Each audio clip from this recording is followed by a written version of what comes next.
Vermilion is a brilliant red or scarlet pigment originally made from the powdered mineral cinnabar, and is also the name of the resulting color. It was widely used in the art and decoration of ancient Rome, in the illuminated manuscripts of the Middle Ages, in the paintings of the Renaissance, as sindoor in India, and in the art and lacquerware of China. In art and culture. Etymology. The word vermilion came from the Old French word vermilion, which was derived from vermel, from the Latin vermiculus, the diminutive of the Latin word vermis, or worm. It has the same origin as the English word vermin. The name originated because it had a similar color to the natural red dye made from an insect, the Kermes vermelho, which was widely used in Europe. The words for the color in Portuguese, Galician and Catalan have the same origin. The first recorded use of vermilion as a color name in English was in 1289. The term cinnabar was used interchangeably with vermilion until the 17th century, when vermilion became the more common name. By the late 18th century, cinnabar applied to the unground natural mineral only. Chemistry and manufacture. Vermilion is a dense, opaque pigment with a clear, brilliant hue. The pigment was originally made by grinding a powder of cinnabar, the ore which contains mercury. The chemical formula of the pigment is mercury 2 sulfide. Like most mercury compounds, it is toxic. Vermilion is not one specific hue. Mercuric sulfides make a range of warm hues, from bright orange red to a duller bluish red. Differences in hue are caused by the size of the ground particles of pigment. Larger crystals produce duller and less orange hue. Cinnabar pigment was a side product of the mining of mercury, and mining cinnabar was difficult, expensive and dangerous, because of the toxicity of mercury. The Greek philosopher Theophrastus of Eresus described the process in De Lapidibus, the first scientific book on minerals. Efforts began early to find a better way to make the pigment. The Chinese were probably the first to make a synthetic vermilion as early as the 4th century BC. The Greek alchemist Zosimus of Panopolis read that such a method existed. In the early 9th century, the process was accurately described by the Arabic-Persian alchemist Jabir ibn Hayyan in his book of recipes of colors, and the process began to be widely used in Europe. The process described by Jabir ibn Hayyan was fairly simple. Mercury and sulfur were mixed together, forming a black compound of sulfide of mercury, called Aethiopes mineralis. This was then heated in a flask. The compound vaporized and recondensed in the top of the flask. The flask was broken, the vermilion was taken out, and it was ground. When first created, the pigment was almost black, but as it was ground, the red color appeared. The longer the color was ground, the finer the color became. The Italian Renaissance artist Cennino Cennini wrote, "If you were to grind it every day, even for 20 years, it would keep getting better and more perfect." During the 17th century, a new method of making the pigment was introduced, known as the Dutch method. Mercury and melted sulfur were mashed to make black mercury sulfide, then heated in retort, producing vapors condensing as a bright red mercury sulfide. To remove the sulfur, these crystals were treated with a strong alkali, washed and finally ground under water to yield the commercial powder form of pigment. The pigment is still made today by essentially the same process. Vermilion has one important defect: it is liable to darken or develop a purplish-gray surface sheen. Cennino Cennini wrote, "Bear in mind that it is not in its character to be exposed to air, but it is more resistant on panel than on walls, since, when it is used and laid on a wall, over a period of time, standing in the air, it turns black." The darkness is not a result of the vermilion itself, which is very stable, but is caused by impurities and adulteration of the pigment. Newer research indicates that chlorine ions and light may aid in decomposing vermilion into elemental mercury, which is black in finely dispersed form. Vermilion was the primary red pigment used by European painters from the Renaissance until the 20th century. However, because of its cost and toxicity, it was almost entirely replaced by a new synthetic pigment, cadmium red, in the 20th century. Genuine vermilion pigment today comes mostly from China. It is a synthetic mercuric sulfide, labeled on paint tubes as PR106. The synthetic pigment is of higher quality than vermilion made from ground cinnabar, which has many impurities. The pigment is very toxic, and should be used with great care. History. Antiquity.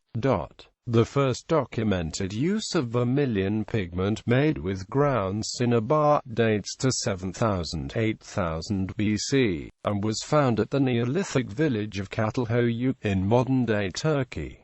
Cinnabar was mined in Spain beginning in about 5300 BC. In China, the first documented use of cinnabar as a pigment was by the Yangshao culture, where it was used to paint ceramics, to cover the walls and floors of rooms, and for ritual ceremonies. The principal source of cinnabar for the ancient Romans was the Almaden mine in northwest Spain, which was worked by prisoners. Since the ore of mercury was highly toxic, a term in the mines was a virtual death sentence.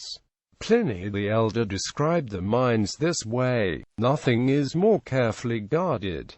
It is forbidden to break up or refine the cinnabar on the spot. They send it to Rome in its natural condition, under seal, to the extent of some £10,000 a year. The sales price is fixed by law to keep it from becoming impossibly expensive, and the price fixed is 70 sesterces a pound." In Rome, the precious pigment was used to paint frescoes, decorate statues, and even as a cosmetic. In Roman triumphs, the victors had the faces covered with vermilion powder, and the face of Jupiter on the Capitoline Hill was also colored vermilion. Cinnabar was used to paint the walls of some of the most luxurious villas in Pompeii, including the Villa of the Mysteries. Pliny reported that the painters of that villa stole a large portion of the expensive pigment by frequently washing the brushes and saving the wash water. In the Byzantine Empire, the use of cinnabar and the vermilion color was reserved for the use of the imperial family and administrators. Official letters and imperial decrees were written in vermilion ink, made with cinnabar. In the Americas, vermilion was also used by the peoples of Central and South America to paint ceramics, figurines, murals, and for the decoration of burials.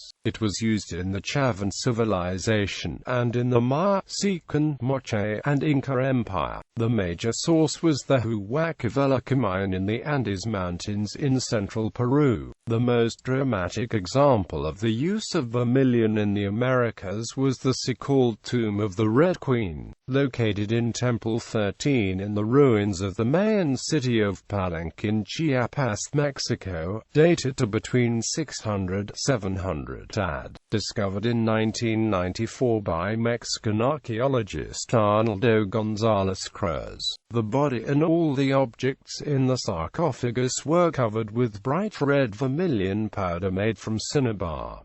In the Middle Ages and Renaissance, the technique for making a synthetic vermilion by combining sulfur and mercury was in use in Europe in the 9th century, but the pigment was still expensive. Since it was almost as expensive as gold leaf, it was used only in the most important decoration of illuminated manuscripts, while the less expensive minium, made with red lead, was used for the red letters and symbols in the text. Vermilion was also used by painters in the Renaissance as a very vivid and bright red. though it did have the weakness of sometimes turning dark with time. The Florentine artist Cennino Cennini described it in his famous handbook for artists. This pigment is made by alchemy, prepared in a retort, which subject I will leave be, since to put every method and recipe into my discussion would be too long-winded. The reason: because if you care to take the trouble you will find a lot of recipes for it, and particularly if you cultivate friendships with monks. But, so that you do not waste your time with the many different techniques, I advise you, just take what you can find at the apothecaries for your money. And I want to teach you how to buy it and how to recognize the good vermilion. Always buy solid vermilion and not crushed to ground. The reason: because more often than not you are cheated either with red lead or crushed brick. By the 20th century, the cost and toxicity of vermilion led to its gradually being replaced by synthetic pigments, particularly cadmium red, which had a comparable color and opacity. Chinese red.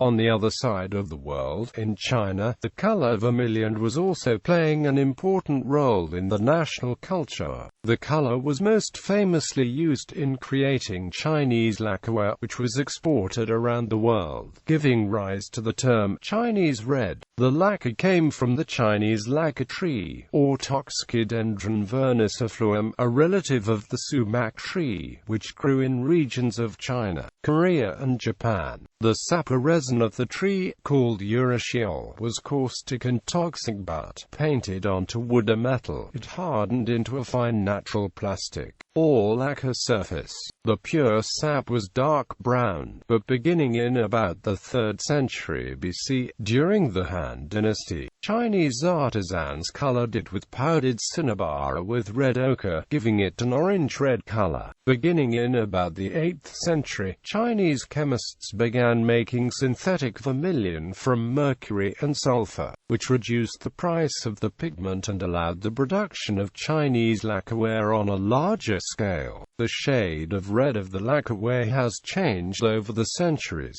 During the Eastern Han Dynasty, the Chinese word for red referred to a light red. However, during the Tang Dynasty, when the synthetic vermilion was introduced, the color became darker and richer. The poet Bai Juyi read that the flowers in the river when the sun rises are redder than flames, and the word he used for red was the word for vermilion, or Chinese red. When Chinese lacquerware and the ground cinnabar are used to color it were exported to Europe in the 17th and 18th centuries. European collectors considered it to be finer than their European vermilion. In 1835, Chinese vermilion was described as a cinnabar so pure that it only had to be ground into powder to become a perfect vermilion. Historically, European vermilion often included adulterants including brick, orpiment, iron oxide, Persian red, iodine scarlet, and minium, an inexpensive and bright but fugitive lead oxide pigment. In China, from ancient times, vermilion was regarded as the color of blood, and thus the color of life. It was used to paint temples, the carriages of the emperor, and as the printing paste for personal name chops. It was also used for unique red calligraphic ink reserved for emperors. Chinese Taoists associated vermilion with eternity. Sindoor in India, vermilion, or sindoor as it is called, is the symbol of fertility. It is therefore applied on the forehead as a dot or on the hair parting of the woman, signifying that she is married. A key ritual in Indian marriages is application of vermilion by the groom on his bride, signifying the marital bond, which she applies every day for the rest of life till her husband's death. Variations. Red-orange. At right is displayed the Crayola color red-orange. Red-orange has been a Crayola color since 1930. Orange-red displayed at right is the web color orange-red. It was formulated in 1987 as one of the X11 colors, which became known as the X11 web colors after the invention of the World Wide Web in 1991. Medium vermilion. At right is the medium tone of vermilion called vermilion on the Ploquet color list. a color list formulated in 1948 that is used widely by interior designers. Chinese red, China red, or Chinese red is the name used for the vermilion shade used in Chinese lacquerware. One version is shown in the color box at right. The shade could vary from dark to light depending upon how the pigment was made and how the lacquer was applied. Chinese red was originally made from the powdered mineral cinnabar, but beginning in about the 8th century it was made more commonly by a chemical process combining mercury and sulfur. Vermilion has significance in Taoist culture and is regarded as the color of life and eternity. The first recorded use of Chinese red as a color name in English was in 1924. The source of this color is ISCCNBS Dictionary of Color Names, color sample of Chinese red. In nature, in human culture, Hindu culture or Hindu women use vermilion along the hair parting line known as sindoor to signify that they are married. Hindu men often wear vermilion on the forehead during religious ceremonies and festivals. Religion. The Shaolin Temple, where the Buddhist monk Bodhidharma is reputed to have established the new sect of Chan Buddhism, is colored a bright tone of vermilion. This temple was made famous in the West by the 1972-1975 TV series Kung Fu. In the Bible, vermilion is listed as a pigment that was in use for painting buildings during the reign of Shallum the son of Josiah, king of Judah, and is named in the book of the prophet Ezekiel as a pigment used in art that portray Chaldean men. The vermilion rose is a symbol of the Blessed Virgin Mary. Mythology. In Han China's 5 elements cosmology, one of the 4 symbols of the 4 directions is a bird called vermilion bird, which represents the direction of south. The color red was also symbolically associated with summer, fire, a certain note on the musical scale, a certain day of the calendar, and so on. Literature. Vermilion Sands is a collection of science fiction short stories by J.G. Ballard published in 1971 about an imaginary future resort that pleases its guests by using various kinds of futuristic technology. History of computing. The color orange red has a special significance in hacker culture. The documentation for Digital Equipment Corporation's VMS version 4 came in memorable, distinctively colored orangish-reddish ring binders, and China red was Digital's official name for this color. Mark Crispin seems to claim Digital's name for the color was terracotta, at least in the context of PDP-10 machines running TOPS 20. Vermilion City is one of the locations used in the English translated versions of the Pokemon games and anime cartoons. It is a port town in the Kanto area and the name is derived from the original Japanese name. Kuchiba is an orange-red color associated with sunsets and autumnal leaves, and vermilion was used as an approximate translation.